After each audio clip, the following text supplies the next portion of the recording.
On the eve of the talks, Tunisian President Kais Saied made an unannounced visit to a migrant camp in the coastal city of Sfax, a central jumping-off point for boat journeys crossing the Mediterranean to Italy. Saied spoke with families living in the camp, and pleaded for international aid for Africans who converge on Tunisia as a transit point to reach Europe. His caring words, and sympathetic images posted on the president's Facebook page, contrasted sharply with Saied's stance earlier this year, when he stoked racist abuse of black African migrants in Tunisia with a speech railing against a perceived plot to erase his country's Arab identity. Support from Tunisia's president is crucial to any European deal to curb migration. Tunisian Prime Minister Najla Bouden met Sunday with Italian Premier Giorgia Meloni, Dutch Prime Minister Mark Rutte and European Commission President Ursula von der Leyen, according to images released by Meloni's office. Stemming migration is a top priority for the far-right Meloni, who was making her second trip in a week to Tunisia. Italy is the destination for most Europe-bound migrants leaving from the North African nation, whose economy is teetering toward collapse. Saied has balked at conditions for $1.9 billion in stalled International Monetary Fund support, which include cuts to subsidies on flour and fuel, cuts to the large public administration sector, and the privatization of loss-making public companies. The president warned such moves would unleash social unrest, and bristles at what he calls Western diktats.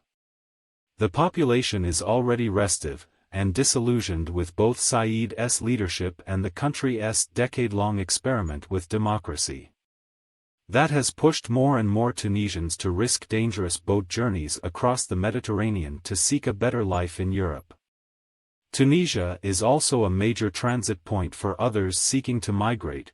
Sub-Saharan Africans make up the majority of those who leave from Tunisia's shores.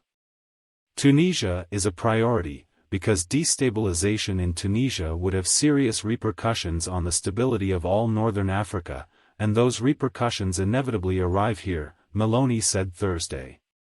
The European leaders brought a packet of initiatives to improve security in Tunisia, easing the way for the International Monetary Fund's help, Meloni said ahead of Sunday's meetings. The European Commission said talks would center on making progress on an EU-Tunisia agreement focused on the economy, energy and migration. Saied has said that addressing his country's problems requires not only improved security but also tools to eliminate misery, poverty and deprivation. The Fitch ratings agency further downgraded Tunisia's default rating from CCC+ to CCC on Friday, meaning the country is inching closer to potentially defaulting on its debt. The agency cited the government's failure to pursue the reforms needed to free up the IMF funds. Tunisia's budget deficit was aggravated by the COVID-19 pandemic and fallout from Russia's war in Ukraine, and the IMF aid was stalled amid political tensions and Saied resistance to the required reforms. Saied disbanded parliament and had the constitution rewritten to give more power to the presidency, and has overseen a crackdown on opposition figures and independent media.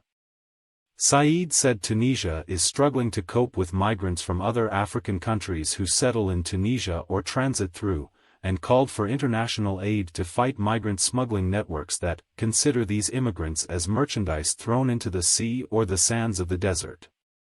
During his visit to the Sfax camp Saturday, the president described African migrants as victims of a global system that treats them not as human beings, but as mere numbers, and it is unacceptable for us to play the policeman for other countries. The solution must be collective. And this situation that Tunisia is going through is abnormal, and we must put an end to this inhuman situation. He did not address the large numbers of Tunisians leaving his country for Europe. For years, Tunisia has been one of the few countries with repatriation agreements with Italy, and so Tunisians who enter illegally and do not have grounds to seek asylum are sent back.